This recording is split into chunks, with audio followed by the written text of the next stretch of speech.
ನಮಸ್ಕಾರ ವೀಕ್ಷಕರೇ. ಇಡೀ ದೇಶದಾದ್ಯಂತ ಸಂಚರಿಸ್ತೀನಿ, ದೊಡ್ಡ ಆಂದೋಲನ ಮಾಡ್ತೀನಿ, ಎಲ್ಲರನ್ನೂ ನಡಗಿಸ್ತೀನಿ ಅಂತ ಮೈಕ್ ಮುಂದೆ ಗುಡುಕ್ತಾ ಇರೋ ಜಿರಳೆಗಳ ಅಧ್ಯಕ್ಷ ದೀಪ್ಕೆಯ ಮುಖವಾಡ ಬಯಲಾಗಿದೆ. ಜಿರಳೆ ಪಕ್ಷದ ಕಾರ್ಯಕರ್ತರು ಅಭಿಜಿತ್ ವಿರುದ್ಧ ರೊಚ್ಚಿಗೆದ್ದಿದ್ದು ಆತನ ಮನೆ ಬಳಿಯಲ್ಲೇ ಪ್ರೊಟೆಸ್ಟ್ ಮಾಡ್ತಾ ಇದ್ದಾರೆ. ಯಾವ ಕಾರಣಕ್ಕೆ ಪ್ರೊಟೆಸ್ಟ್ ಮಾಡ್ತಾ ಇದ್ದಾರೆ ಅನ್ನೋದು ಫಾರಿನ್ ಫಂಡಿಂಗ್ ಹಾಗೂ ಟಾರ್ಗೆಟ್ ಮೋದಿ ಆರೋಪಗಳಿಗೆ ಪುಷ್ಟಿ ಕೊಡ್ತಾ ಇದೆ. ದೀಪ್ಕೆ ವಿರುದ್ಧ ಪ್ರೊಟೆಸ್ಟ್ ಮಾಡ್ತಾ ಇರೋ ಯುವಕ ಮಾಧ್ಯಮದ ಮುಂದೆ ಮಾತಾಡ್ತಾ ಇದ್ದು, ಜಂತರ್ ಮಂತರ್ ನಲ್ಲಿ ಏನಾಯ್ತು, ಈಗ ಏನಾಗ್ತಾ ಇದೆ, ಯಾರನ್ನ ಹೇಗೆ ಟ್ರೀಟ್ ಮಾಡಲಾಗ್ತಾ ಇದೆ ಎಲ್ಲವನ್ನೂ ಕೂಡ ಬಿಚ್ಚಿಡ್ತಾ ಹೋಗಿದ್ದಾನೆ.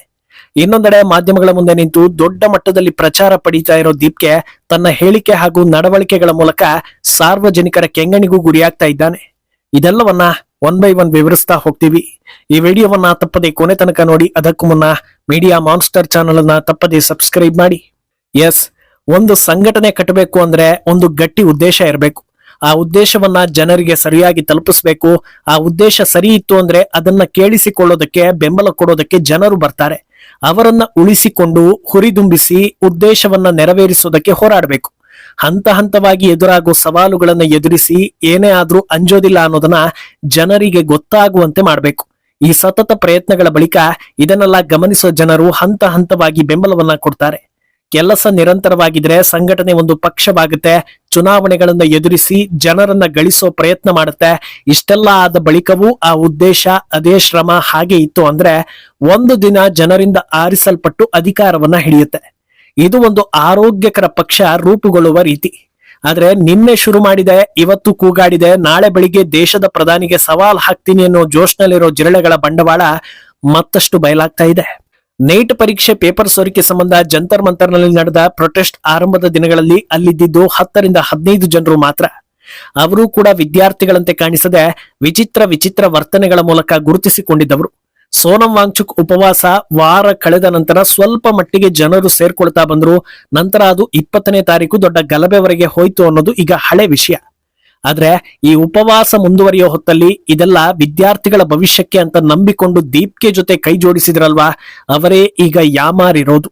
ಇನ್ನೂ ಕ್ಲಿಯರ್ ಆಗಿ ಹೇಳ್ಬೇಕು ಅಂದ್ರೆ ಬಲಿಕ ಬಕ್ರ ಆಗಿರೋದು. ಹೋರಾಟ ಹಾರಾಟ ಎಲ್ಲವೂ ಮುಗಿತಾ ಇದ್ದ ಹಾಗೆ ದೀಪ್ಕೆ ತನ್ನ ಜೊತೆಗಿದ್ದ ಕಾರ್ಯಕರ್ತರನ್ನ ದೂರ ಇಡ್ತಾ ಇದ್ದಾನೆ, ವಾಟ್ಸ್ಆಪ್ ಗ್ರೂಪ್ಗಳಿಂದ ತೆಗಿತಾ ಇದ್ದಾನೆ ಅನ್ನೋ ವಿಚಾರ ಬೆಳಕಿಗೆ ಬಂದಿದೆ. ಇದನ್ನ ವಿರೋಧಿಸಿ ದೀಪ್ಕೆ ಮನೆಯಿಂದ ಸ್ವಲ್ಪ ದೂರದಲ್ಲಿ ಯುವಕರಿಬ್ಬರು ಪ್ರೊಟೆಸ್ಟ್ ಮಾಡ್ತಾ ಇದ್ದಾರೆ. ಯಾವ ಕಾರಣಕ್ಕೆ ಈ ರೀತಿ ಮಾಡ್ತಾ ಇರೋದು, ಇಲ್ಲಿ ಬಂದು ದೀಪ್ಕೆ ಕ್ಲಾರಿಟಿ ಕೊಡ್ಬೇಕು ಅಂತ ಪಟ್ಟು ಬಿದ್ದಿದ್ದಾರೆ. ಆತ ಬರೋದಿಲ್ಲ, ಇದೆಲ್ಲ ಆಗೋದಿಲ್ಲ ಅನ್ನೋದು ಜನರಿಗೂ ಗೊತ್ತಿರೋದೆ. ಆದ್ರೆ ಆ ಯುವಕರು ಹೇಳ್ತಾ ಇರೋ ವಿಷಯಗಳನ್ನ ಕೇಳ್ತಾ ಇದ್ರೆ ದೀಪ್ಕೆ ಅಂಡ್ ಗ್ಯಾಂಗ್ 100ಕ್ಕೆ 100 ವಿದ್ಯಾರ್ಥಿಗಳಿಗಾಗಿ ಇರೋದಲ್ಲ, ತಮ್ಮ ಲಾಭಕ್ಕಾಗಿ ಇರೋದು ಅಂತ ಕ್ಲಿಯರ್ ಆಗ್ತಾ ಇದೆ. ಪ್ರಧಾನ್ ರಾಜೀನಾಮೆವರೆಗೂ ಎಲ್ಲರ ಜೊತೆಗಿದ್ದ ದೀಪ್ಕೆ ಈಗ ಕೈಗೆ ಸಿಗ್ತಾ ಇಲ್ಲ. ನಮ್ಮನ್ನೆಲ್ಲ ವಾಟ್ಸ್ಆಪ್ ಗ್ರೂಪ್ ನಿಂದ ಹೊರ ಹಾಕಿದ್ದಾನೆ. ಕೇವಲ ಆತ ಹಾಗೂ ಆತನ ಜೊತೆ ಗುರುತಿಸಿಕೊಂಡಿದ್ದ ಪ್ರಮುಖ ಜಿರಳೆ ಹಾಗೂ ಗರ್ಲ್ ಫ್ರೆಂಡ್ ಅನ್ನ ಮಾತ್ರ ಇಟ್ಕೊಂಡು ಹೊಸ ಗ್ರೂಪ್ ಮಾಡ್ಕೊಂಡಿದ್ದಾರೆ. ಪಕ್ಷದ ಯಾವ ನಿಲುವುಗಳನ್ನು ಕೂಡ ಚರ್ಚೆ ಮಾಡ್ತಾ ಇಲ್ಲ, ಯಾರ ಒಪಿನಿಯನ್ ಗಳನ್ನು ಕೂಡ ಕೇಳ್ತಾ ಇಲ್ಲ, ಅವರ್ಯಾರು ಕೈಗೆ ಸಿಗ್ತಾ ಇಲ್ಲ ಅಂತ ಆರೋಪಿಸಿದ್ದಾನೆ. ಹೋರಾಟ ಶುರು ಮಾಡಿದಾಗ ನಾವೆಲ್ಲ ವಿದ್ಯಾರ್ಥಿಗಳಿಗೆ ದನಿಯಾಗಬೇಕು, ಎಲ್ಲೇ ಸಮಸ್ಯೆ ಆದ್ರೂ ಅದರ ಪರವಾಗಿ ಹೋರಾಡಬೇಕು, ನ್ಯಾಯ ಕೇಳಬೇಕು ಅನ್ನೋ ರೀತಿ ಮಾತಾಡ್ತಾ ಇದ್ದ. ಆದ್ರೆ ಈಗ ನೋಡಿದ್ರೆ ಎಲ್ಲವೂ ಬದಲಾಗಿದೆ. ಆತ ಮಾತ್ರ ಮಾಧ್ಯಮಗಳ ಮುಂದೆ ಬಂದು ಸ್ಕೋಪ್ ಅನ್ನ ತಗೊಂಡು ಸ್ವಂತ ಲಾಭ ಮಾಡ್ಕೊಳ್ತಾ ಇದ್ದಾನೆ.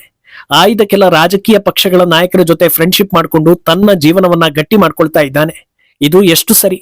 ಹೋರಾಟಕ್ಕೋಸ್ಕರ ಸಾಕಷ್ಟು ಜನರು 40 ದಿನಗಳ ಕಾಲ ಮನೆಯಿಂದ ಹೊರಗಿದ್ದು ಏನೇ ಆದ್ರೂ ಬೆಂಬಲ ಕೊಡ್ತೀವಿ ಅಂತ ಜೊತೆಗೆ ನಿಂತಿದ್ವಿ.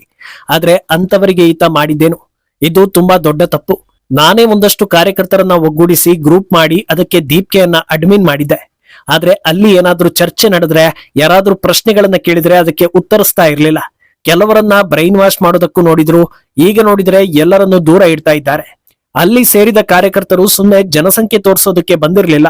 ನಾವೆಲ್ಲ ಭಾವನಾತ್ಮಕವಾಗಿ ಒಗ್ಗೂಡಿದ್ವಿ. ಪೇಪರ್ ಲೀಕ್ ನಿಂದ ಆತ್ಮಹತ್ಯೆ ಮಾಡಿಕೊಂಡವರಿಗೆ ನ್ಯಾಯ ಕೊಡಿಸಬೇಕು ಅನ್ನೋ ಏಕೈಕ ಉದ್ದೇಶದಿಂದ ಸೇರಿದ್ವಿ. ಅಷ್ಟೇ ಅಲ್ಲ, ಪ್ರೊಟೆಸ್ಟ್ ನಡೀತಾ ಇದ್ದ ಸ್ಥಳವನ್ನ ಕ್ಲೀನ್ ಮಾಡೋದ್ರಿಂದ ಹಿಡಿದು ಯಾವುದೇ ರೀತಿಯ ಗಲಾಟೆ ಆಗದಂತೆ ಕಾವಲು ಕಾಯೋ ಕೆಲಸವನ್ನ ಕೂಡ ನಾವು ಮಾಡಿದ್ವಿ. ಆದ್ರೆ ಈಗ ಎಲ್ಲರನ್ನ ಹೊರಗಿಡೋ ಕೆಲಸ ಆಗ್ತಾ ಇದೆ. ಇದನ್ನೆಲ್ಲ ಮಾಡಿ ದೇಶದ ಜನತೆಗೆ ಯಾವ ಸಂದೇಶ ಕೊಡೋದಕ್ಕೆ ಹೋಗ್ತಾ ಇದ್ದಾರೆ ಅನ್ನೋದು ಗೊತ್ತಾಗ್ತಾ ಇಲ್ಲ. ಈತ ಕಾರ್ಯಕರ್ತರ ಭುಜದ ಮೇಲೆ ಬಂದೂಕು ಇಟ್ಟು ತನ್ನ ಬೇಳೆಯನ್ನ ಬೇಯಿಸ್ಕೊಂಡು ಹೋಗಿದ್ದಾನೆ. ನಾವು ಕೇಳೋ ಯಾವ ಪ್ರಶ್ನೆಗೂ ಆತ ಉತ್ತರಿಸೋದಕ್ಕೆ ರೆಡಿ ಇಲ್ಲ. ಹೆದರಿಕೊಂಡು ಓಡಾಡ್ತಾ ಇರೋ ರೀತಿ ಇದೆ ಅನ್ನೋದನ್ನ ಹೇಳಿದ್ದಾರೆ. ಅಲ್ಲಿಗೆ ಜಿರಳೆಗಳ ಸೂತ್ರಧಾರನ ಬಣ್ಣ ಬಯಲಾದಂತಾಗಿದೆ. ಕೆಲಸ ಆಗೋವರೆಗೆ ಎಲ್ರೂ ಬೇಕು, ಆದ್ಮೇಲೆ ಯಾರ್ ಸತ್ತರೆ ನಮಗೇನಂತೆ, ನನಗೇನ್ ಸಿಕ್ತೋ ಅದು ಮುಖ್ಯ ಅನ್ನೋ ರೀತಿ ಮಾಡಿದಂತೆ ಕಾಣಿಸ್ತಾ ಇದೆ. ಅಲ್ಲಿಗೆ ಇದು ದೂರದೃಷ್ಟಿ ಇಟ್ಕೊಂಡು ವಿದ್ಯಾರ್ಥಿಗಳು ಅಥವಾ ಅಭಿವೃದ್ಧಿ ಪರ ದನಿ ಏರಿಸೋ ಪಕ್ಷ ಅಥವಾ ಗುಂಪಲ್ಲ, ಯಾರೋ ಚೂ ಬಿಟ್ಟ ಜಿರಳೆಗಳ ಗುಂಪು ಅನ್ನೋ ಅನುಮಾನ ಬರುವಂತೆ ಮಾಡ್ತಾ ಇದೆ.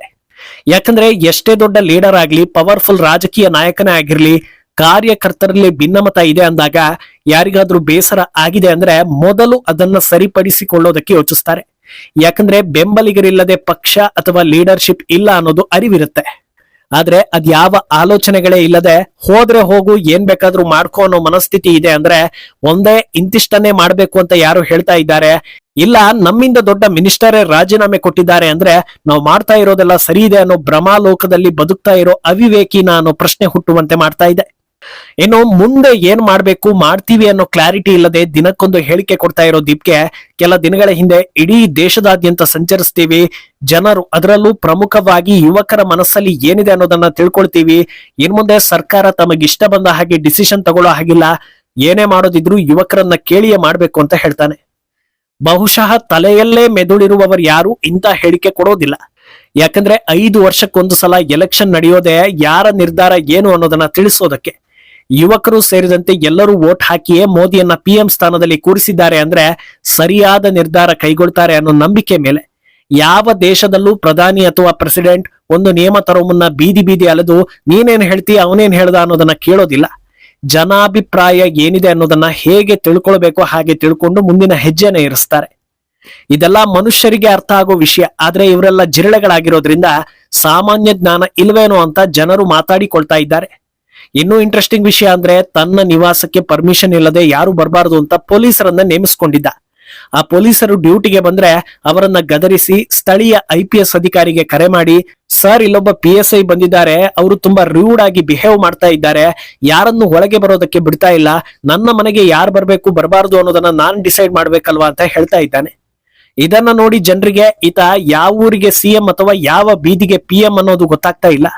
ಅಷ್ಟೇ ಅಲ್ಲದೆ ಪ್ರತಿದಿನ ಸುಮಾರು 20 ಜನರು ಈತನ ಬಳಿ ಬಂದು ತಮ್ಮ ಸಮಸ್ಯೆಗಳನ್ನ ಹೇಳ್ಕೊಳ್ತಾ ಇರೋದು, ಈತ ತಲೆ ಆಡಿಸ್ತಾ ಇರೋದು, ಇದೆಲ್ಲದರ ವಿಡಿಯೋಗಳು ಹರಿದಾಡ್ತಾ ಇವೆ. ಇದೇ ಹೊತ್ತಲ್ಲಿ ಮಾಧ್ಯಮದವರು ನೀವು ಅಣ್ಣಾ ಹಜಾರೆಯಿಂದ ಪ್ರೇರಿತರಾಗಿದ್ದೀರಾ ಅಂತ ಕೇಳಿದ್ರೆ ನಾನ್ ಯಾಕೆ ಅವರಿಂದ ಪ್ರೇರಿತನಾಗ್ಲಿ, ಅವರಿಗೆ ಏಜ್ ಆಗಿದೆ, ಏಜ್ ಆದವರು ಹೋಗಿ ವೃದ್ಧಾಶ್ರಮ ಸೇರ್ಕೊಳ್ಬೇಕು ಅಂತ ಹೇಳ್ತಾನೆ. ಇದನ್ನ ನೋಡಿದ ಜನರು ಹೇಳ್ತಾ ಇರೋದು, ಇಷ್ಟೊಂದು ಸಂಸ್ಕಾರ ಇದ್ಮೇಲೆ ಈತ ಮೋದಿ ವಿರುದ್ಧ ಮಾತಾಡೋದ್ರಲ್ಲಿ ಯಾವ ಆಶ್ಚರ್ಯವೂ ಇಲ್ಲ ಅಂತ.